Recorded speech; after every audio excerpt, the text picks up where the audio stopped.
મારું નામ કંગના છે. જ્યારે મારો જન્મ થયો ત્યારે બધા ખુશ હતા.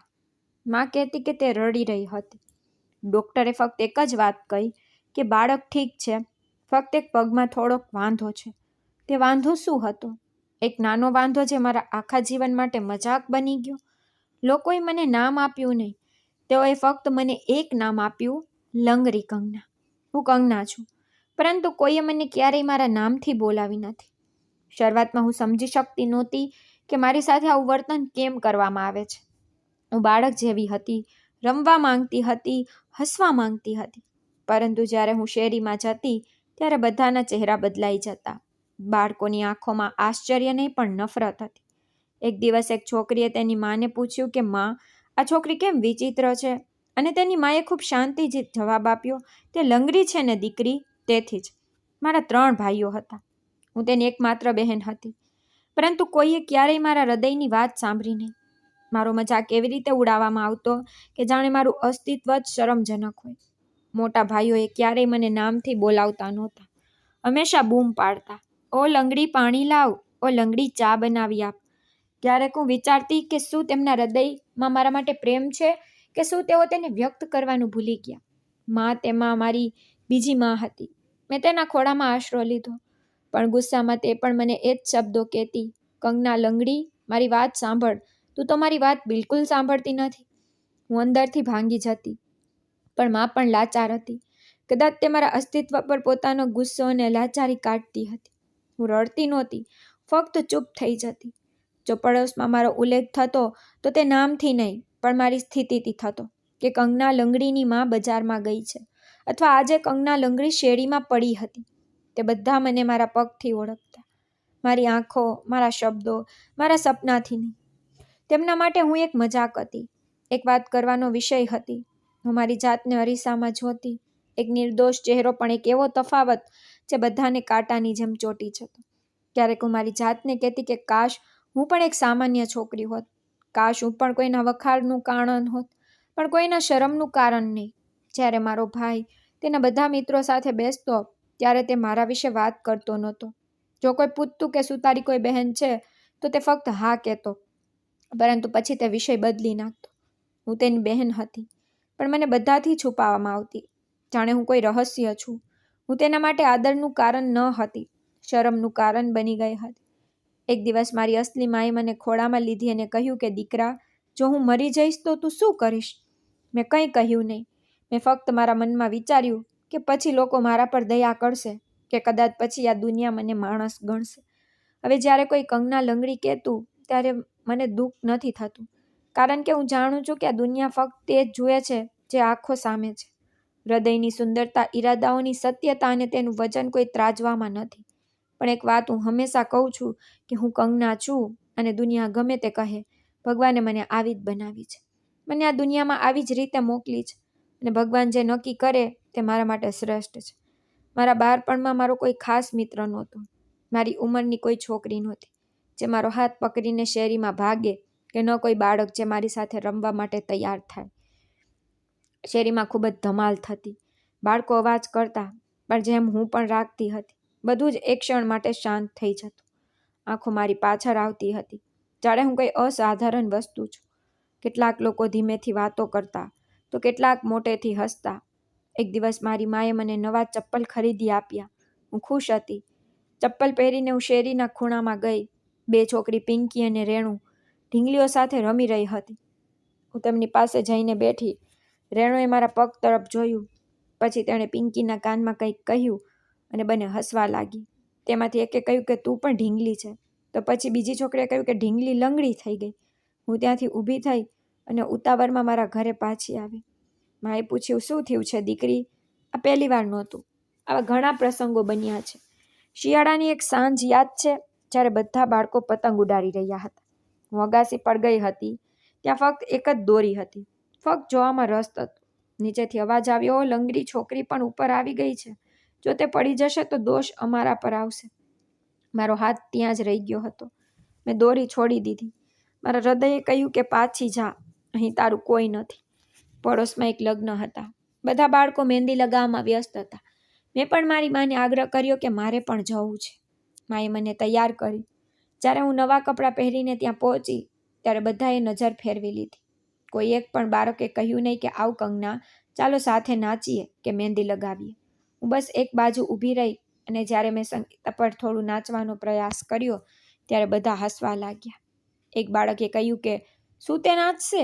તે બરાબર ચાલી પણ શકતી નથી. તે દિવસે હું ત્યાં ફક્ત 2 મિનિટ ઊભી રહી, પછી હું પાછી આવી. મમ્મી મારી પાછળ પાછળ આવી.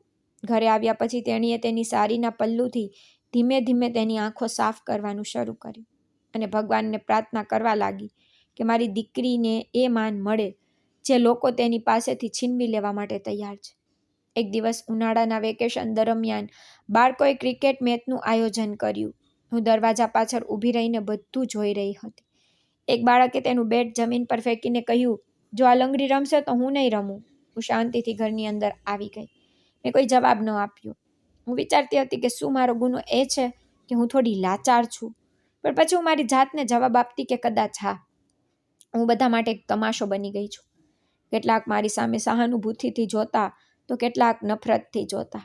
આ બધું ફક્ત શારીરિક તફાવતોના કારણે નહોતું થઈ રહ્યું. આ સમાજના વિચારનું પ્રતિબિંબ હતું અને આ વિચાર મારા બાળપણની દિવાલો પર ઘાની જેમ ચોંટી ગયો હતો. ઘરની દિવાલોમાંથી બહાર નીકળવાની પહેલી આશા શાળા હતી. માએ ખૂબ પ્રાર્થના અને આશા સાથે મને પ્રવેશ અપાવ્યો. તેમણે કહ્યું હતું કે તું અહીંથી કંઈક શીખીશ, કદાચ લોકો સમય જતાં સમજી જશે. મેં પણ વિચાર્યું કે કદાચ શાળામાં બધું અલગ હોય, કદાચ ત્યાંના બાળકો મારા જેવા હોય અથવા કદાચ તેમની વિચારસરણી મોટી હોય. પહેલો દિવસ હતો. માએ મારી નકલો પર મારું નામ લખ્યું, બેગમાં ચોકલેટ રાખી અને મને શાળાના ગેટ સુધી મૂકવા આવી. તેની આંખોમાં એક વિચિત્ર ભય અને આશા હતી. જ્યારે હું ગેટની અંદર ગઈ ત્યારે એક છોકરીએ મોટેથી કહ્યું, આ છોકરી લંગડાઈ કેમ છે? બીજીએ ધીમેથી જવાબ આપ્યો કે તેનો એક પગ ટૂંકો છે. પહેલા વર્ગમાં શિક્ષકે મને બધાની સામે ઊભી રાખી અને મારો પરિચય કરાવ્યો કે આ આપણી નવી વિદ્યાર્થીની કંગના છે. એક છોકરો મોટેથી કહેવા લાગ્યો કે તે ચાલી પણ શકે છે. આખા વર્ગના બાળકો હસવા લાગ્યા. શિક્ષકે તેમને ચૂપ કરાવ્યા, પણ તેની આંખોમાં પણ એક આશ્ચર્ય હતું. કદાચ તે પણ વિચારી રહી હતી કે આ છોકરી અહીં શું કરવા આવી છે. પહેલા અઠવાડિયા પછી મને સમજાયું કે અહીં કંઈ અલગ નથી. હું જ્યાં પણ જાઉં છું, હાસ્ય મારી પાછળ આવે છે. જ્યારે હું મારું ટિફિન ખોલતી ત્યારે કોઈને કોઈ કહેતું કે આ શું ખાય છે, તેને તો દવા લેવી જોઈએ. એક દિવસ તો હદ થઈ ગઈ હતી. ઇન્ટરવેલ દરમિયાન હું પાણી પીવા જતી હતી જ્યારે કોઈએ મારી ખુરશી પાછળથી ખેંચી લીધી અને હું પડી ગઈ. આખો વર્ગ મારા પર જોરથી હસતો હતો. એક છોકરી કહેવા લાગી કે જુઓ, જમીન પણ તેને સહન કરી શકતી નથી. શિક્ષક આવ્યા. તેમણે બધાને ઠપકો આપ્યો, પણ તે ફક્ત ગુસ્સાનો ઢોંગ હતો. પાછળથી તેમણે મને બાજુ પર બોલાવીને કહ્યું, દીકરા, તું આરામથી બેસ, ઉતાવળ ન કર. મેં કહ્યું, મેડમ, મેં કંઈ કર્યું નથી. તે પણ મારી સાથે સહાનુભૂતિથી નહીં, પણ બેચેનીથી વાત કરી રહી હતી. એક દિવસ અંગ્રેજી વર્ગમાં શિક્ષકે બધાને એક પછી એક ઊભા કર્યા અને તેમને એસે સંભળાવવા કહ્યું હતું. જ્યારે મારો વારો આવ્યો ત્યારે એક છોકરીએ ઊંચા અવાજે કહ્યું, સાહેબ, આ તો બોલતી વખતે પણ લંગડાશે. મારી આંખોમાં આંસુ આવી ગયા હતા, પણ મેં મારી જાતને કાબૂમાં રાખી અને મારી પરીક્ષા પૂર્ણ કરી. શિક્ષકે મારી પ્રશંસા ન કરી. તેમણે ફક્ત બીજા બાળકને બોલાવ્યો. બાળકોના વર્તનની સાથે શિક્ષકે પણ મને કોઈ ખાસ વિદ્યાર્થી તરીકે જોતા નહોતા. તેના બદલે એમ કે હું શાળા માટે બોજ છું. એકવાર ગણિતના વર્ગમાં જ્યારે મને કંઈક સમજાયું નહીં ત્યારે મેં એક પ્રશ્ન પૂછ્યો. તો સાહેબે કહ્યું કે તને તો સરળ પ્રશ્નો પણ મુશ્કેલ લાગે છે, બેસો. તે ફક્ત મારા મૌનનો લાભ લઈ રહ્યા હતા. મમ્મી મને દરરોજ પૂછતી કે શાળા કેવી ચાલે છે. હું હસીને કહેતી કે સારું છે, પણ હું મારા હૃદયમાં સત્ય છુપાવતી હતી. તે પહેલેથી જ ખૂબ ચિંતિત હતી અને હું તેના પર વધુ ભાર બનવા માંગતી નહોતી. એક દિવસ વરસાદ પડી રહ્યો હતો. બધા બાળકો ભીના થવા માટે ગ્રાઉન્ડમાં ગયા. હું પણ ભીની જમીન પર ચાલવાનો પ્રયાસ કરી રહી હતી. પાછળથી એક છોકરો કહેવા લાગ્યો કે લંગડીનો ડાન્સ જુઓ, વાહ વાહ, અને પછી બધાએ તાળીઓ પાડી હતી. હું ત્યાં જ અટકી ગઈ. મને ભણવાનું મન થયું, પણ મારા પગ જમીન પર ચોંટી ગયા હતા. તે દિવસે પાછા ફરતી વખતે માએ મારા ચહેરાનો રંગ જોયો અને કદાચ પહેલીવાર મને પૂછ્યું, સાચું કે ત્યાં શું થાય છે? મારી આંખો નીચી થઈ ગઈ. માએ રાત્રે લાંબા સમય સુધી મૌન રહી. બીજા દિવસે તેણે નક્કી કર્યું કે તે શાળાના આચાર્ય પાસે જાશે અને ફરિયાદ કરશે, પણ તેનો જવાબ હતો કે અમે પ્રયાસ કરીશું. બધા બાળકો સાથે સમાન વર્તન થવું જોઈએ, પણ આપણે ફક્ત બાળકોને સમજાવી શકીએ છીએ, બીજું કંઈ કરી શકતા નથી. મા બહાર આવી ગઈ અને શાળા છોડી દેવાનું નક્કી કર્યું. ઘરે આવ્યા પછી માએ મને જોઈ અને ફક્ત એટલું જ કહ્યું કે હવે તું ઘરે જ રહીશ દીકરી, આ શાળા તારા માટે નથી. મારા અવાજમાં એક ચીસ દબાયેલી હતી જે બહાર ન આવી. ફક્ત એક નિસાસો નીકળ્યો જે કદાચ ફક્ત દિવાલો જ સાંભળી શકી હતી. તે દિવસ પછી બધું એમ જ થવા લાગ્યું. ન કોઈ બેગ, ન કોઈ યુનિફોર્મ, ન સવારની દોડ. મમ્મી સાથે ચૂલા પાસે બેસીને દિવસો ગણીને પસાર કરતી. ક્યારેક હું રસોડામાં વાસણો ધોતી, ક્યારેક જૂની પુસ્તકો ઉછાળતી રહેતી, પણ મારું હૃદય અંદરથી ખાલી થઈ જતું. મેં બોલવાનું બંધ કરી દીધું. દિવસો પસાર થવા લાગ્યા, પણ એવું લાગતું કે સમય મારા માટે બંધ થઈ ગયો હતો. હું અગાસી પર બેસીને આકાશ તરફ જોતી અને વિચારતી, ભગવાન, શું મારી દુનિયા આ જ છે? ફક્ત આ 4 દિવાલો અને આ મૌન? પણ હું મારી જાતને એક વાત કહેતી કે હવે હું કોઈને ફરિયાદ નહીં કરું, ન તો મારી માને કે ન તો આ દુનિયાને. જો કોઈ કંઈક બદલવા માંગે છે તો હું તે જાતે હઈશ. કદાચ ત્યારે જ મારા હૃદયમાં પહેલીવાર હિંમત એકઠી કરી અને એક હળવો અવાજ સાંભળ્યો હતો. મારા 3 ભાઈઓ હવે મોટા થઈ ગયા હતા. બધાના લગ્ન થઈ ગયા. એક પછી એક ભાભીઓ ઘરે આવી. નવા રંગો, નવા કપડાં, નવી સુગંધ. પણ આ બધા વચ્ચે એક વાત જે બદલાઈ નહોતી તે હતું મારું અસ્તિત્વ, અને તેના પર ચોટેલી તે ઓળખ. કંગના લંગડી. પહેલી ભાભી અર્ચના હતી. તે મધ્યમ વર્ગીય પરિવારની, ઘણી વાતો કરતી હતી અને તેની જીભ તીક્ષ્ણ હતી. બીજી ભાભી દિશા હતી, જેનો સ્વભાવ નરમ હતો પણ 2 ચહેરા હતા. અને ત્રીજી સૌથી નાની નમ્રતા. તેની દરેક વાત પર હસવા લાગતી અને તે 3 ઘણીવાર સાથે બેસીને ઘણી વાતો કરતી. અને જ્યારે હું તેમની પાસેથી પસાર થતી તો તેઓ અચાનક ચૂપ થઈ જતા. પછી તેની હસી દબાવી શકતી નહીં. એક દિવસ નમ્રતા ભાભી રસોડામાં હતી. મેં લોટ ભેરવીને તેની સામે મૂક્યો. તેણે હસીને કહ્યું, શું વાત છે કંગના, આજે તો સીધું કામ કર્યું? દિશા ભાભીએ તરત જવાબ આપ્યો, હમણાં જ એટલું શીખી ગઈ છે કે હવે કોઈ રાજકુમાર આવીને તેને લઈ જશે.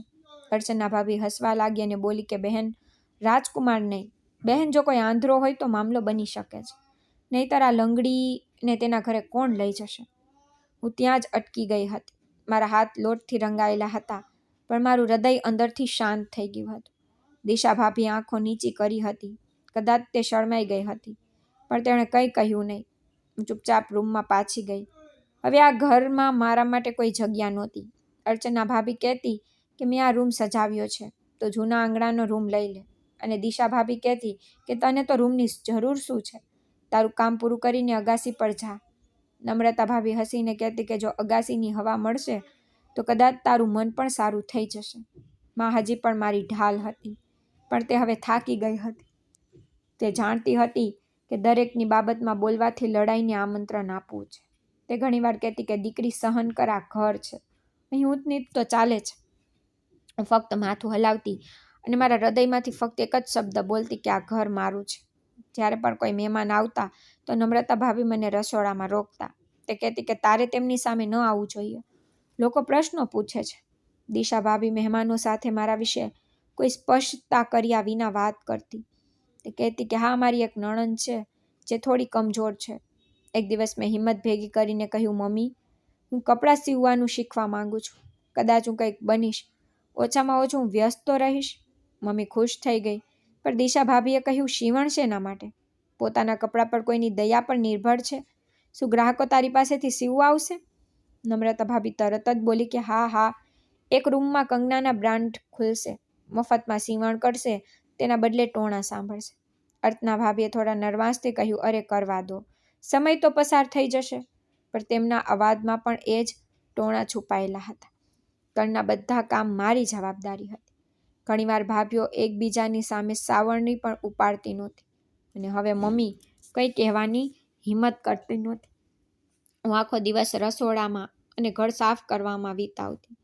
અર્ચના ભાભી કહેતી કે અમારી પાસે તો રોબોટ છે, લંગડો છે પણ તે એક મશીનની જેમ બધું કામ કરે છે. એક દિવસ મમ્મી બીમાર પડી ગઈ. તેને 2 દિવસથી તાવ હતો. મેં તેને બધી દવાઓ સમયસર આપી, તેની ખૂબ સંભાળ રાખી, પાણી ગરમ કર્યું, તેના માટે ડાયટ ફ્રૂટ બનાવ્યું. અર્ચના ભાભીએ કહ્યું કે મમ્મી ગમે તેમ કંગનાના જોડે ટકી રહી છે, નહીતર તે ઘણા સમય પહેલાં અમને આશીર્વાદ આપી અને પોતાની બીજી દુનિયા સુધારી લેત. આ સાંભળીને હું એકદમ ચૂપ થઈ ગઈ હતી. હવે તો મારી ધીરજનો ભાર પણ મજાક બનવા લાગ્યો હતો. મમ્મીએ તે વાત સાંભળી પણ કંઈ કહ્યું નહીં. રાત્રે મારા વારને પ્રેમ કરતી વખતે તેણે કહ્યું કે ભગવાન તને આ બધાના વર્તન માટે શ્રેષ્ઠ બદલો આપશે. ક્યારેક મને ભાઈઓ વચ્ચે બેસવાનું મન થતું, પણ હું જાણતી હતી કે તેઓ મારાથી દૂર રહેવાનું પસંદ કરે છે. ક્યારેક જો હું તેમની પાસે બેસતી તો થોડીવાર પછી કોઈને કોઈ ભાભી મને બોલાવતી હતી. કંગના, લોટ પૂરો થઈ ગયો. કંગના, ચૂલા પર જો. કંગના, અગાસી પર કપડાં છે. તે બધી એમ આવતી જેમ કે મારું અસ્તિત્વ ફક્ત કામ માટે જ છે. જીવનની હકદાર નથી. ઘર હવે ઘર રહ્યું નથી. તે એક એવી જગ્યા બની ગઈ હતી જ્યાં કોઈ શ્વાસ લઈ શકે પણ હવા નહોતી. કોઈએ તે દિવાલો પર શબ્દો સાથે ઘા લખ્યા હતા. નકારાત્મક ટિપ્પણીઓ હંમેશા મારા હાડકામાં ઘૂસી રહી. હું ચૂપ રહી, કારણ કે મને ખબર હતી કે જો હું બોલીશ તો માં વધુ તૂટી જશે. અને હું ફક્ત મારી માના ટેકા પર ચાલી રહી હતી. ફક્ત ભગવાનને પ્રાર્થના કરતી રહી કે જો આ મારી કસોટી છે તો મને ધીરજ પણ મળે, અને જો આ દુનિયાનો નિર્ણય છે તો મને ભગવાનના નિર્ણયને સ્વીકારવાની શક્તિ મળે. હવે ઘરની બહાર નીકળવું એક મજબૂરી બની ગઈ. ક્યારેય ઈચ્છા નહોતી. ક્યારેક મારી મા મને રાશનની વસ્તુઓ લેવા માટે મોકલતી હતી. આ એવી ક્ષણો હતી જ્યારે હું મને વધુ નાની અને બાકીની દુનિયાને ક્રૂર અનુભવતી હતી. તે દિવસોમાં એક બપોર હતી જ્યારે માએ મને એક કાગળની કાપલી આપી. તેના અવાજમાં થાક હતો. તેણે કહ્યું, દીકરી, ખૂણાની દુકાનમાંથી આ વસ્તુ હલાવો, મીઠું પણ પૂરું થઈ ગયું છે. મારા દુપટ્ટાને ગોઠવતી વખતે મારી મુઠ્ઠીમાં કાપલી પકડીને શેરીમાં નીકળી ગઈ. શેરીનું હાસ્ય વધુ પીડાદાયક હતું. સામેથી 4 છોકરીઓ આવી રહી હતી. કદાચ તેઓ કોલેજથી પાછી ફરી રહી હતી. મેં તેમની તરફ જોયું નહીં, ફક્ત મારી આંખો નીચે રાખીને પસાર થવા લાગી. પણ તે ચૂપ ન રહી. તેણે કહ્યું કે જુઓ, કંગના લંગડી જઈ રહી છે. જરા વિચારો કે તેનો પતિ કેવો હશે. જો તે તેને જોશે તો ભાગી જશે. તેના જેવી છોકરીને કોણ સ્વીકારશે? એવું લાગે છે કે તે ફક્ત તેની માના ઘરે જ રહેશે. આટલું કહીને તે જોરથી હસવા લાગી. તેના હાસ્યનો અવાજ મારા પગ પર અથડાયો અને મારા હૃદયમાં પ્રવેશી ગયો. એક ક્ષણ માટે એવું લાગ્યું કે જાણે મારા પગનો દુખાવો પાછો આવી ગયો હોય. કાપલી પરસેવાથી ભીની થઈ ગઈ. મેં તેમની તરફ જોયું નહીં, પણ મારા કાન દરેક શબ્દ સાંભળી રહ્યા હતા. એક ક્ષણ માટે મને ઘરે પાછા જવાનું મન થયું, પણ મને મારી માનો ચહેરો યાદ આવ્યો, જેને આરામની જરૂર હતી. જ્યારે હું દુકાને પહોંચી ત્યારે તેણે મારી તરફ જોયું અને કોઈ પ્રતિક્રિયા આપ્યા વિના કહ્યું કે હા ભાઈ કંગના લંગડી, તને શું જોઈએ છે? એવું લાગ્યું કે હવે આજે જેમ મારું સાચું નામ બની ગયું હતું. મેં કાપલી તેના હાથમાં આપી. તે ગણગણાટ કર્યો કે દર અઠવાડિયે એ જ વસ્તુ અને દરેક વખતે એ જ ચાલ. પાછળ ઊભેલા 2 છોકરાઓ હસતા હતા. એક કહેવા લાગ્યો કે કાકા, તેને પકડીને ચાલવા માટે કંઈક આપો. મુસાફરી મુશ્કેલ છે ને? દુકાનદાર કાકાએ પણ હસીને જવાબ આપ્યો, હા હા, તને હોસ્પિટલ મોકલો. આટલું કહ્યા પછી તે હસવા લાગ્યા. હું ત્યાં પથ્થરની જેમ જ ઊભી રહી, કંઈ કહ્યું નહીં. મન થતું હતું કે ધરતી ફાટી જાય અને હું ગાયબ થઈ જઈશ. પણ મેં સામાન લીધો, પૈસા આપ્યા અને કંઈ બોલ્યા વિના પાછી ફરી હતી. રસ્તામાં એક છોકરી એક ઝાડ નીચે ઊભી હતી. હવે તેમના હાથમાં ઠંડા પીણા હતા અને તેમની નજર મારી કમર પર હતી. જુઓ, તેની ચાલવાની પોતાની અનોખી શૈલી છે. રેમ્પ વોક લાંગડી. અને હસવા લાગી. તેમાંથી એક અવાજ આવ્યો જાણે સંગીત વાગ્યું હોય, અને તે બધી તેના પર ફરવા લાગી. મેં મારી ગતિ વધારી દીધી હતી, પણ મારા પગલાઓની ગતિ અને હૃદયના ધબકારા બેચેન થઈ ગયા. જ્યારે મેં ઘરનો દરવાજો જોયો ત્યારે એવું લાગ્યું કે હું કોઈ શાંત જગ્યાએ પહોંચી ગઈ છું. માએ દરવાજો ખોલ્યો અને મારો ચહેરો જોયો અને તરત જ પૂછ્યું, શું થયું દીકરી? કોઈએ કંઈ કહ્યું? મેં કંઈ કહ્યું નહીં. મેં ફક્ત વસ્તુ આપી અને મારા રૂમ તરફ ગઈ. મેં રૂમનો દરવાજો બંધ કર્યો અને શાંતિથી બેસી ગઈ, જાણે કંઈ થયું જ ન હોય. પણ મેં અંદરની શાંતિમાં અવાજ હતો. વારંવાર એક અવાજ સંભળાઈ રહ્યો હતો, આવી છોકરીને કોણ અપનાવશે? કોણ? આ પ્રશ્ન ફક્ત તે છોકરીઓનો જ નહીં, પણ પડોશ અને સમાજનો અને કદાચ મારા પરિવારના સભ્યોનો પણ હતો. થોડા સમય પછી અર્ચના ભાભી દરવાજાની બહારથી કહેવા લાગી, અરે કંગના, જલ્દી નીચે આવ, મમ્મી તને બોલાવી રહી છે. મેં જવાબ ન આપ્યો. તે કહેવા લાગી કે ચાલો ગમે તેમ, બહારથી આવીને એવું લાગે છે કે કોઈ તોફાન આવ્યું હતું. આટલું કહીને તે હસવા લાગી. હું નીચે આવી ગઈ. મમ્મીએ કહ્યું કે કાલે હું તારા માટે કંઈક કપડાં સીવડાવીશ. નમ્રતા ભાભી કહેવા લાગી કે આ નવા કપડાં પહેરીને શું કરશે? ન તો કોઈ ફંક્શનમાં જાય છે અને ન તો સંબંધવાળા આવે છે. દિશા ભાભીએ હસીને કહ્યું કે જો સંબંધવાળા આવે તો પણ પાછા જશે. જો તેમને વધારે સમય જોશે તો સહાનુભૂતિમાં કંઈક આપીને જશે. મેં મમ્મી તરફ જોયું. તે ચૂપ હતી, પણ તેની આંખોમાં એ જ પીડા હતી જે હંમેશા મારા મૌન સાથે રહેતું હતું. તે દિવસનો ભાર મારા હાડકામાં નહીં, પણ મારા હૃદયમાં પ્રવેશી ગયો હતો. દુકાનમાં સાંભળેલી વાતચીત, શેરીમાં ગૂંજતો દરેક અવાજ, ભાભીનું હાસ્ય અને દરેક જગ્યાએથી મને આવતા તે પ્રશ્નો કે આવી છોકરીને કોણ દત્તક લેશે. અંદર બધું એકઠું થઈ રહ્યું હતું. જાણે કોઈ લાવા હોય જે બહાર નીકળવા માંગતા ન હોય. સાંજ સુધીમાં હું બસ ચાલતી રહી, કામ કરતી રહી, જાણે કંઈ ખાસ બન્યું નથી. પણ રાત પડતા જ બધા સૂવા લાગ્યા. હું મારા રૂમમાં ગઈ અને દરવાજો બંધ કરીને ભગવાનને પ્રાર્થના કરવા લાગી. પ્રાર્થના કર્યા પછી મારા હૃદયમાં એક વિચિત્ર શાંતિનો અનુભવ થયો. જાણે હૃદયમાં કંઈક સ્થિર થઈ ગયું હોય. જાણે તે લાવો જે અંદર જમા થયેલો હતો તે ઠંડો પડી ગયો હોય.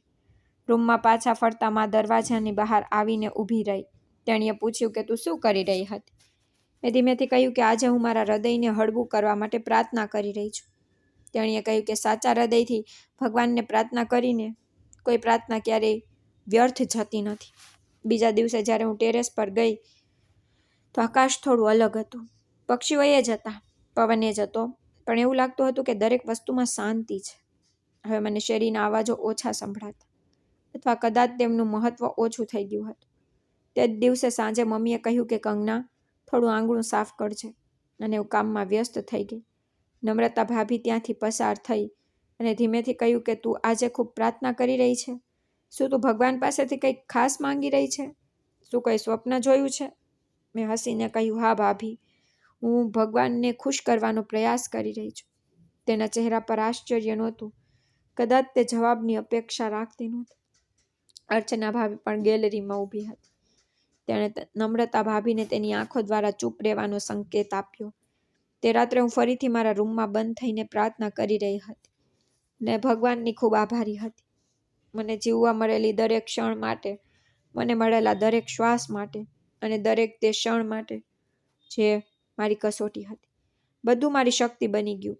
હું હવે ફક્ત મારા જીવિત ન હતી, હું તે ક્ષણો માટે જીવી રહી હતી જેમાં મેં મારી જાતને તૂટવાથી બચાવી. દરેક મજાક, દરેક મૌન એક કસોટી, અને હવે હું મારા ભગવાન પ્રત્યેની ભક્તિમાં તે બધાને સ્વીકારી રહી હતી. આખા દિવસની પ્રાર્થનાએ મારા હૃદયને મજબૂત બનાવ્યું, પણ દુનિયા તેની ગતિ આગળ વધતી રહી. ફક્ત શેરીના લોકો હતા, વિસ્તારના લોકોની નજરમાં તે જ શબ્દો, અને મારા ભાગ્યની ચિંતા હવે મારી માને સતાવા લાગી હતી. સાંજે માં ઘણીવાર આંગણામાં બેસીને ઊંડા શ્વાસ લેતી, જાણે તે તેના હૃદયના ધબકારા ગણી રહી હોય. જ્યારે હું તેની નજીક જતી તો તે તરત જ વિષય બદલી નાખતી. મને ખબર હતી કે તે મને બચાવવા માંગે છે, પરંતુ તેની અંદર જે તોફાન ચાલી રહ્યું હતું તે તેની જીભમાંથી બહાર નીકળવા લાગ્યું. એક દિવસ માં ચૂલા પાસે બેઠી હતી. દિશા ભાભી નજીક આવી અને કહ્યું કે માં, મારા પતિના કારખાનામાં એક સ્ત્રી કામ કરે છે. તેના દેરનું પત્નીનું અવસાન થઈ ગયું છે. તેને 3 બાળકો છે, પણ તે ખૂબ જ સારો માણસ છે.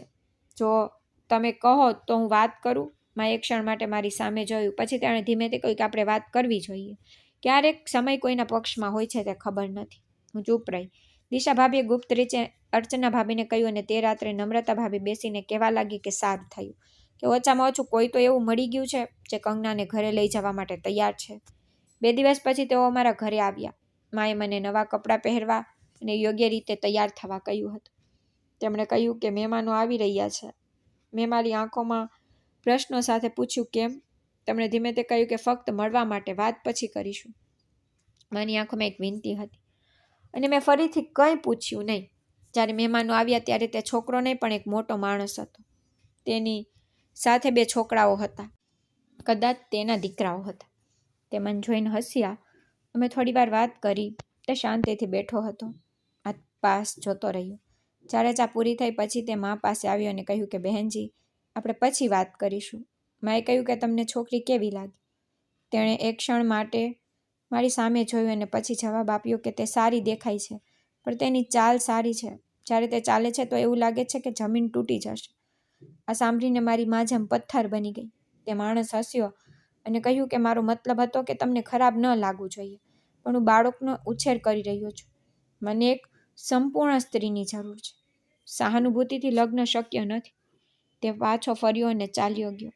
માં થોડી વાર ત્યાં બેઠી રહી. પછી તે અંદર આવી અને મારી તરફ જોયું નહીં. તેણે ફક્ત એટલું જ કહ્યું કે દીકરી, તું તારા કપડાં બદલી લે, કંઈ થયું નહીં. અર્ચના ભાભી રાત્રે કહેવા લાગી કે જોયું, અમે કહ્યું હતું ને કે આવી બાબતોમાં ન પડ. જે તારા નસીબમાં નથી તેની પાછળ કેમ દોડવું?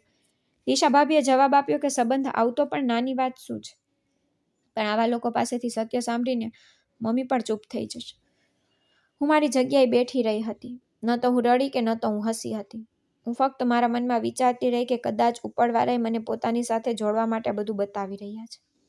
બીજા દિવસે મમ્મી કોઈ પરિચિતના ઘરે ગઈ.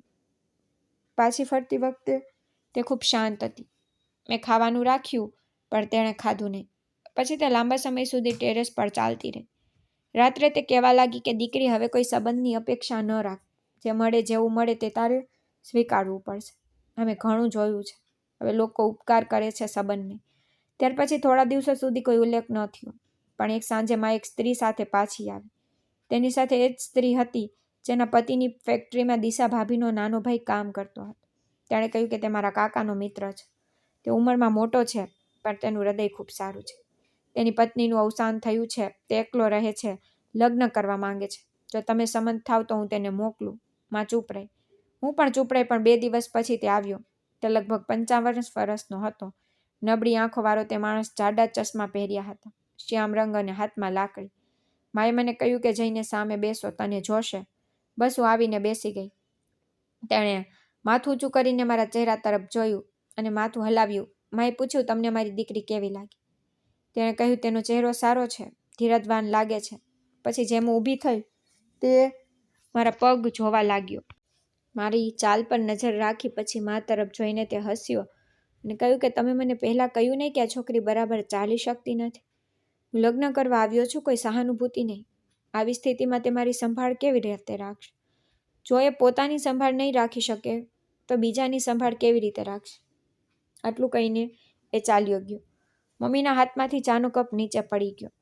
અર્ચના ભાભી પાછળ ઊભી હતી. તેણે નમ્રતા ભાભીને ધીમેથી કહ્યું કે હવે તો 50 વર્ષનો વૃદ્ધ પણ પાછો ચાલ્યો ગયો. મમ્મીએ કંઈ કહ્યું નહીં. ફક્ત એક ઠંડો શ્વાસ લીધો અને કહ્યું કે હવે જે મળશે તે હું મારી દીકરીનું ભાગ્ય માની લઈશ. તે રાત્રે હું લાંબા સમય સુધી જાગતી રહી. અગાસી પર ગઈ. આકાશ તરફ જોયું. જાણે તારાઓ પણ પૂછી રહ્યા હોય કે શું હજી સહન કરવાનું બાકી છે? મેં મારા મનમાં કહ્યું કે હા, હજી ઘણું બાકી છે. કારણ કે મારા ભગવાને કદાચ હજી નિર્ણય લખ્યો નથી. એ મને તૈયારી કરી રહ્યું છે.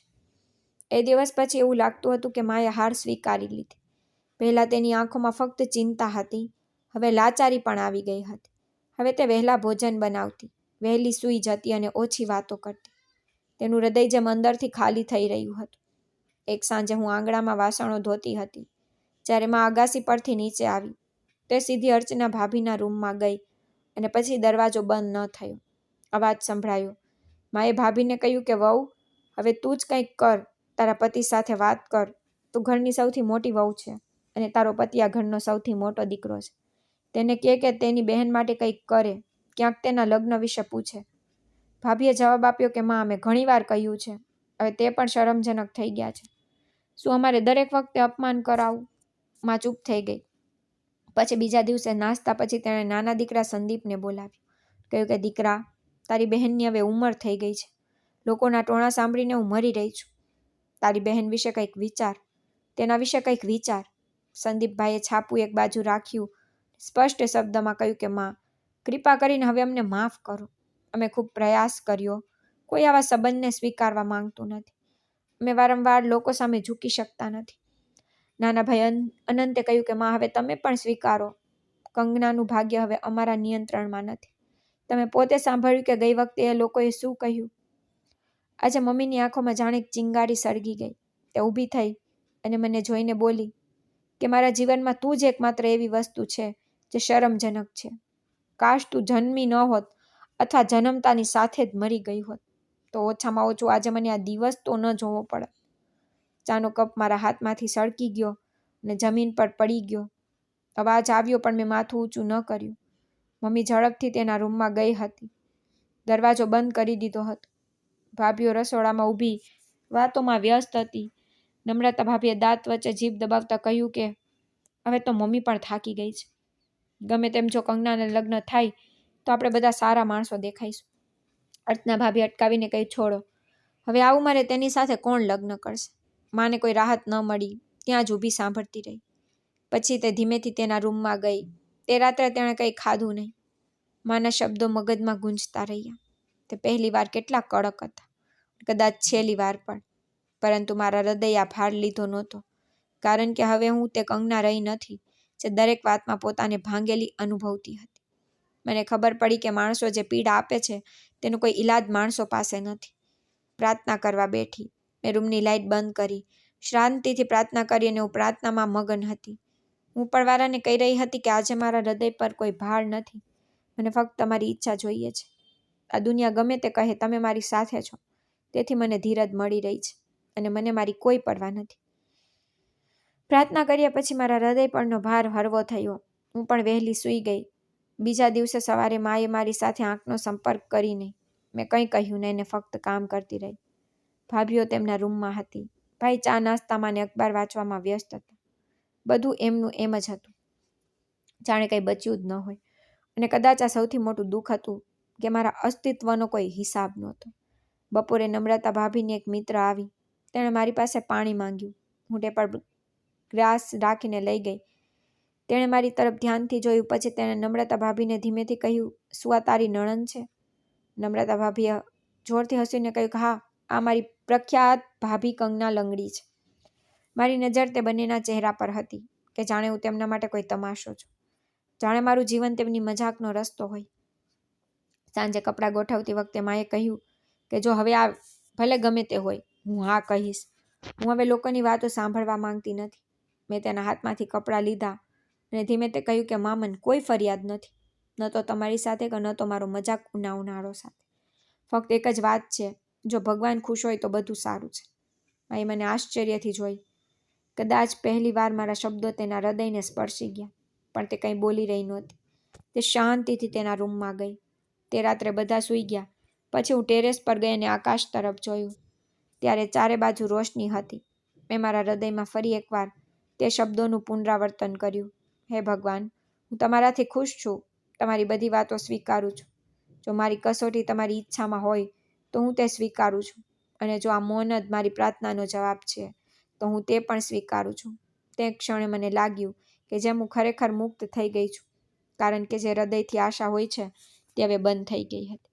હવે ફક્ત એક જ દરવાજો ખુલ્લો હતો, ફક્ત ભગવાનનો, અને હું તેની આશા પર આધાર રાખતી હતી.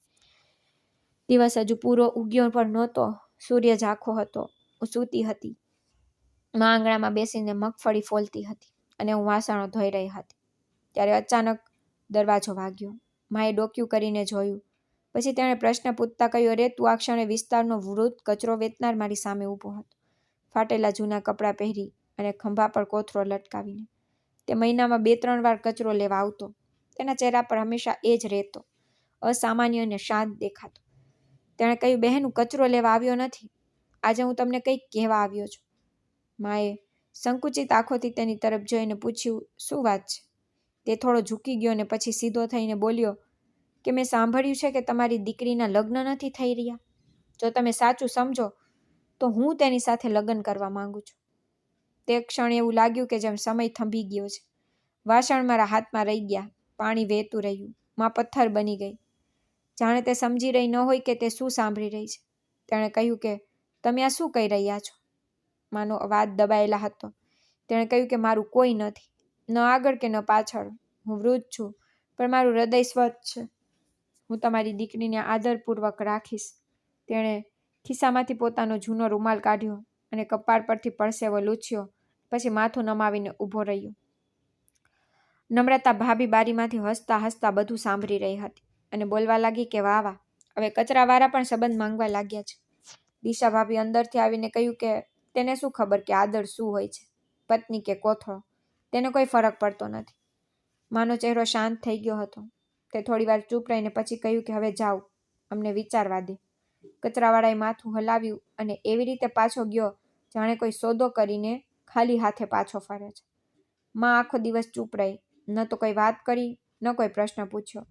સાંજે તેણે ભાઈઓને બોલાવ્યા અને કહ્યું કે તમે બધું જોયું છે, હવે એ જ કચરાવાળો લગ્ન માટે પૂછી રહ્યો છે, મારે શું કરવું જોઈએ? મોટા ભાઈએ ખંભા ઊંચા કરીને કહ્યું કે અમને કોઈ વાંધો નથી, લગ્ન કરવા હોય તો કોઈ પણ સાથે કરો. નાના ભાઈએ સિગારેટ સળગાવતા કહ્યું ઓછામાં ઓછું ટોણા મારવાના તો બંધ થઈ જશે. જો કોઈ કહેશે તો આપણે કહીશું કે લગ્ન થઈ ગયા છે. માએ મારી તરફ જોયું. મેં મારી આંખો નીચી કરી. હવે થોડીવાર માટે તેનો હાથ મારી તરફ આગળ વધ્યો અને પછી અટકી ગયો. તેણે કહ્યું કે કાલે આવશે તો લગ્ન શાંતિથી થશે, ન કોઈ અવાજ ન કોઈ ધામધૂમ, ફક્ત વિદાય આપીને લઈ જશે. રાતે નમ્રતા ભાભી કહેવા લાગી કે અભિનંદન કંગના, હવે તને પણ પત્ની કહેવાશે. ફરક માત્ર એટલો છે કે પત્ની સાથે એક કોથરો પણ હશે. અર્ચના ભાભી હસતા હસતા કહ્યું સારું થયું કે હવે આપણા ઘરમાંથી એક ભાર તો ઓછો થશે. હું ચૂપ રહી. માના ચહેરા પરનો થાક કોઈ પણ સાક્ષી કરતાં વધુ હતો. બીજા દિવસે સવારે તે કચરો વેચનાર સમયસર આવ્યો, સફેદ કુર્તા પાયજામા પહેરીને. તેના હાથમાં જૂની ઘડિયાળ હતી અને પંડિતજી પણ આવ્યા હતા. મેં તેની સાથે ઘરમાં જ શાંતિથી વિધિ રીતિ રિવાજ સાથે લગ્ન કર્યા. ભાભીઓ રસોડામાં ઊભી હતી, બધું જોઈ રહી હતી. કોઈએ મને આશીર્વાદ પણ ન આપ્યો. માએ મારો હાથ પકડ્યો અને એક ક્ષણ માટે મારી આંખોમાં જોઈને કહ્યું કે દીકરી, અમે બધા હારી ગયા, કદાચ હવે તું જીતીશ. મેં તેનો હાથ પકડીને ફક્ત સ્મિત કર્યું અને પછી દરવાજામાંથી બહાર નીકળ્યા. શેરીની દિવાલો શાંત હતી, પણ આંખો બારીઓ પાછળ ફરતી હતી. બધા જાણતા હતા કે કંગના લંગડીના લગ્ન કચરા વેચનાર સાથે થયા છે. રસ્તો સરળ હતો, દરેક પગલું મને એક નવી દુનિયા તરફ લઈ જઈ રહ્યું હતું. મેં મારી જાતને કહ્યું કે આ લગ્ન મારા ભાગ્યનું પરિણામ નથી, મારી ધીરજની કસોટી છે. અને જો ભગવાને આ નક્કી કર્યું છે તો તેમાં કોઈ ફળ છુપાયેલું હશે. તે કચરો વેચનાર આખા રસ્તે ચૂપ રહ્યો. પછી ઘર આવ્યું. દરવાજો ખુલ્યો અને તે મને અંદર લઈ ગયો. દરવાજો ખુલતાની સાથે જ હું અંદર ગઈ. જમીન સફેદ હતી. ઘર ખૂબ જ સુંદર રીતે બનાવવામાં આવ્યું હતું. જમીન પર પથ્થર લાગેલા હતા. રૂમમાં મોંઘા ફર્નિચર હતા. કાચનું ટેબલ હતું અને દિવાલો પર કિંમતી ચિત્રો લટકાવવામાં આવ્યા હતા. દરવાજા પર જ અટકી ગઈ. મારું હૃદય જાણ્યા બધું સ્વપ્ન હોય તેમ જોરથી ધબકવા લાગ્યું. કચરો વેચનાર આગળ આવ્યો અને કહ્યું કે અંદર આવ, હવે આ તારું ઘર છે. હું ધીમે ધીમે ચાલી રહી હતી. હું ડ્રોઈંગ રૂમમાં પ્રવેશી. ચારે બાજુ સ્વચ્છ અને વ્યવસ્થિત દ્રશ્ય જોઈને મને આશ્ચર્ય થયું. કચરો વેચનાર હજુ પણ એ જ સફેદ કુર્તો પહેરેલો હતો. તેના હાથમાં ઘડિયાળ હતી, પણ હવે તેની ચાલવાની તેવી શૈલી નહોતી જે બહાર શેરીઓમાં હતી. તેણે કહ્યું બેસ. તેણે એક સોફા તરફ ઇશારો કર્યો. હું શાંતિથી ત્યાં બેઠી. તેણે ઊંડો શ્વાસ લીધો અને દિવાલ પર રાખડી મૂકી અને પછી ધીમેથી તેના ચહેરા પરથી એક માસ્ક કાઢ્યો જે નાકની નીચે સુધી હતો, જેને જોઈને હું સદબદ થઈ ગઈ હતી. સાથે તેણે તેના માથા પરથી સફેદ વીક પણ કાઢી. મને આશ્ચર્ય થયું. સામે બેઠેલો વ્યક્તિ તે કોઈ વૃદ્ધ કચરો વેચનાર નહીં, પણ એક યુવાન અને સુંદર છોકરો હતો. તે ઊંચો હતો, લગભગ 30 વર્ષનો હશે. મને આશ્ચર્ય થયું. પૂછું તમે કોણ છો? તેણે હસીને કહ્યું એ નથી જે તું સમજતી હતી. મારું શરીર શાંત થઈ ગયું. હું અવાજ હાથ ધ્રુજવા લાગ્યા. તેણે ધીમા શબ્દમાં કહ્યું કે હું ડેપ્યુટી કમિશનર હેમંત શ્રીવાસ્તવ છું. આ બંગલો મારો છે અને આ આખો ખેલ મારી યોજનાનો એક ભાગ હતો. તરત જ મારા હોઠમાંથી એક પ્રશ્ન નીકળ્યો, પણ કેમ? તેણે કહ્યું કે એક દિવસ હું તારા વિસ્તારમાંથી પસાર થઈ રહ્યો હતો. હું ગાડીમાં બેઠો હતો અને તને શેરીના ખૂણા પર જોઈ. કેટલીક છોકરીઓ તને ટોણા મારી રહી હતી. તેઓ તારા ચાલવા પર હસતી હતી, પણ તે કંઈ કહ્યું નહીં. ન તો પાછળ ફરીને જોયું કે ન તો ફરિયાદ કરી, ન રડી. તું ફક્ત શાંતિથી આગળ વધતી રહી. તે અટકી ગયો અને પૂછ્યું કે પહેલી વાર મેં કોઈના મૌનમાં તાકાત જોઈ. હું તેની વાતો સાંભળતી રહી. તેણે કહ્યું કે તે જ રાત્રે મેં નક્કી કર્યું કે હું તને વધુ નજીકથી ઓળખીશ. મેં તારા વિશે માહિતી મેળવી, તારા સંજોગો જોયા, તારા પરિવારનું વાતાવરણ જોયું અને પછી મારી જાતને છુપાવી કચરો વેપાર વેશમાં તારા દરવાજે આવ્યો. તો મેં કહ્યું કે પછી જે બન્યું તે બધું થયું. લગ્નનો પ્રસ્તાવ માંગ્યો, તારી મા સાથે વાત કરી. તેને કહ્યું હા, મેં બધું વિચારી લીધું હતું. હું જવા માંગતો હતો કે જ્યારે બધા થાકી જશે અને કોઈ સહારો બાકી નહીં રહે ત્યારે પણ તું તારી લાગણીઓને કેવી રીતે મેનેજ કરે છે. મારું હૃદય ઝણઝણાટથી ભરાઈ ગયું. દરેક ક્ષણ જ્યારે હું મારી જાતને કચરો માનતી હતી, વાસ્તવમાં મારી કિંમતની કસોટી થઈ રહી હતી. તેમણે કહ્યું કે હું જાણવા માંગુ છું કે સમાજ દ્વારા ઠપકો આપવામાં આવે તેવી છોકરીઓમાં ફક્ત ખામીઓ છે કે તે નબળી છે, કે તે અંદરથી ફોલાદ છે. તે ક્યારેય મારા વર્તન પર પ્રશ્ન ઉઠાવ્યો નથી. તમે ક્યારેય માના નિર્ણય પર નારાજ થયા નહીં, ક્યારેય માના નિર્ણય પર ગુસ્સે થઈ નહીં, અવાજ કર્યો નહીં, ક્યારેય તારા ભાગ્ય વિશે ફરિયાદ કરી નથી. મેં તેની વાત સાંભળીને આંખો નીચી કરી હતી.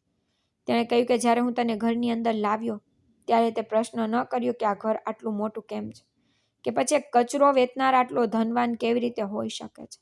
તે બસ ચૂપચાપ ભાગ્યના નિર્ણયને સ્વીકારી લીધો. એટલે જ આજે હું તારી સામે મારા વાસ્તવિક ચહેરા સાથે બેઠો છું. મારા માટે આ બધું વિશ્વાસ કરવું સક્ષમ નહોતું. મેં કહ્યું, તમને મારા જેવી છોકરીમાં શું મળ્યું? તેણે કહ્યું કે તારા જેવી ધીરજવાન, સમજદાર અને સ્વચ્છ ઈરાદા ધરાવતી છોકરીઓ બહુ ઓછી છે, જે દુનિયા સામે નમતી નથી, ઉપરવાળાને નમન કરે છે, જેમને ટોણાથી તોડી શકાતી નથી, જે સત્ય પર અડગ રહે છે. મેં ધીમેથી પૂછ્યું કે શું આ બધું એક કસોટી હતી? તેણે કહ્યું કે હા, પણ મેં ફક્ત તારી કસોટી નથી લીધી, તારી પાસેથી શીખ્યું પણ છે. તેણે કહ્યું કે તું મારી સાથે પરણી ગઈ છે, હવે તું મારી જવાબદારી છે, અને તું જે વિચારતી હતી કે ભાગ્યે તને કચરો વેચનારને સોંપી દીધી છે, તે હકીકતમાં તારા ભગવાને તને એક ખજાનામાં સોંપી દીધી છે. તેના શબ્દો સાંભળીને મારા હૃદયમાં એક વિચિત્ર ઠંડક છવાઈ ગઈ હતી. જાણે વર્ષોની મુશ્કેલીઓ ક્ષણોમાં અદૃશ્ય થઈ ગઈ હોય તેવું સંપૂર્ણ મૌન. મારી સામે હવે તે વ્યક્તિનું રહસ્ય બહાર આવ્યું હતું. તે વૃદ્ધ માણસ જેને મેં શાંતિથી સ્વીકારી લીધો, વાસ્તવમાં તે નહોતો. તે તો એક સમજદાર અને સંયમિત વ્યક્તિ હતો. ડ્યુપ્ટી કમિશનર, એક યુવાન અને આદરણીય વ્યક્તિ. મને હજુ પણ આશ્ચર્ય થયું. તેની આંખોએ મારા શાંત પ્રશ્નો સાંભળ્યા. તે સોફાની ધાર પર બેઠો ને ધીમેથી કહ્યું, કંગના, મેં તારી દરેક રીતે કસોટી કરી છે, ફક્ત એટલા માટે કે મને યકીન આવે તું એ છોકરી છે જેની સાથે હું કોઈ ચિંતા કર્યા વિના મારું જીવન વિતાવી શકું. મેં માથું નમાવ્યું, કારણ કે મારા હૃદયમાં એક તોફાન હતું. આટલા વર્ષો, આટલા બધા ટોણા, આટલા બધા ઘા, બધું જ મારી ઓળખ બની ગયું હતું. અને આજે એક ક્ષણમાં મારી ઓળખ બદલાઈ ગઈ. મારા પતિએ ગ્લાસમાં પાણી ભર્યું. તેણે ગ્લાસ મારી સામે રાખ્યો અને કહ્યું, આ પહેલો દિવસ છે જ્યારે તું આ ઘરની વહુ નહીં, પણ આ ઘરની માલકીન છે. તે અત્યાર સુધી જે સહન કર્યું છે તે ફક્ત એક કસોટી નહોતી, તે તારી એક કસોટી હતી જેણે મારું હૃદય બદલી નાખ્યું. મેં કહ્યું, તમને ક્યારેય લાગ્યું કે હું તમારા માટે લાયક છું? તેમણે કહ્યું કે તે જ દિવસે જ્યારે તારી માએ દરવાજા પર ટોળાં સાંભળ્યા પછી કંઈ કહ્યું નહીં, અને તે ચૂપચાપ આખી વાત સ્વીકારી લીધી અને ઘરે પાછી ફરી. તે દિવસે મેં નક્કી કર્યું હતું કે હું તને મળવા માંગુ છું, પણ તારા શબ્દોથી નહીં, ફક્ત તારા સ્વભાવને કારણે. તે દિવસે જ્યારે સંબંધીઓએ તને જોઈને પાછા ગયા અને તે તારી માને એક પણ શબ્દ પર ફરિયાદ ન કરી, તે ક્ષણ મારા હૃદયમાં વસી ગઈ. હું તેની બધી વાતો શાંતિથી સાંભળતી રહી.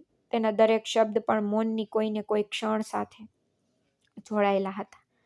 તેણે કહ્યું કે લોકો બહારની નબળાઈ જોઈને પાછળ હટી જાય છે, પરંતુ તારી અંદરની શક્તિએ મને તારી તરફ ખેંચી લીધો છે. મેં મારી આંખો ઊંચી કરી અને કહ્યું કે લોકો શું કહેશે? તેનાથી તમે ડરતા નથી? તે હસવા લાગ્યા અને કહ્યું કે હું પોતે આ દુનિયા આંખોને જાણું છું, પરંતુ હવે મને ફક્ત તે જ મહત્વનું છે કે હું શું જોઈ રહ્યું છું. અને મેં તારી અંદર તે પ્રકાશ જોયો છે જે દુનિયાના ઘોંઘાટમાં અદૃશ્ય થઈ જાય છે. તેના શબ્દોમાં કોઈ ગર્વ નહોતો, પણ એક આત્મવિશ્વાસ હતો. જાણે તેણે પહેલેથી જ નક્કી કરી લીધું હોય અને હવે કોઈ સમજૂતીની જરૂર નહોતી. તારી ધીરજે મને નીચે ઉતારી દીધો હતો. તારી સાદગીએ મને બદલી નાખ્યો હતો. અને તારી પ્રામાણિકતાએ મને એવું વિચારવા મજબૂર કરી દીધો હતો કે મને આવી પત્ની મેળવવા માટે મારા ભાગ્યશાળી વાત છે. મેં એક ક્ષણ માટે મારા હાથ તરફ જોયું. વાસણો અને કપડાં ધોતા હાથ હવે આદર પકડી રહ્યા હતા. તેણે કહ્યું, કંગના, હવે તને કોઈ પ્રશ્નો કે ખુલાસાની જરૂર નથી. જે રીતે તું તારું જીવન જીવે છે, હવે હું તેની દરેક ક્ષણ બદલવા માંગુ છું. મેં ધીમેથી કહ્યું, બદલશો નહીં, પણ તેને સુધારી દો. તે હસવા લાગ્યા અને કહ્યું કે તું જે કંઈ કહીશ તે બધું કરીશ, જેથી તું ખુશ રહે. તારા જેવી છોકરીને કંઈ શીખવવાની જરૂર નથી. તારે ફક્ત એવું વાતાવરણ પૂરું પાડવાની જરૂર છે જેમાં તું મુક્તપણે જીવી શકે. તેણે મારી સામે જોઈને કહ્યું, શું તું મારી સાથે આ જીવન નવી શરૂઆત કરવા માંગશે? જૂના સમયના કોઈ પડછાયા વિના. મેં પહેલી વાર મારા હૃદયના અવાજને જીભ આપી. જો આ બધું મારા ભગવાનનો નિર્ણય છે, તો મારા ઇનકારનો તો કોઈ પ્રશ્ન જ નહોતો. મેં આઘાતમાં બધું સહન કર્યું. તે ભગવાનની ઈચ્છા હતી, અને આજે મને જે મળ્યું છે તે પણ ભગવાન તરફથી ભેટ છે. મારા પતિએ શાંતિથી માથું હલાવ્યું. કેટલીક ક્ષણો એવી રીતે પસાર થઈ જાણે સમય પોતે જ થંભી ગયો હોય. તે જ રાત્રે મારા પતિએ મને તે રૂમ બતાવ્યો જે મારા માટે ખાસ શણગારેલો હતો. બધું જ આછા રંગનું હતું. પડદા, દીવા બધું જ તેની પસંદ મુજબનું લાગતું હતું.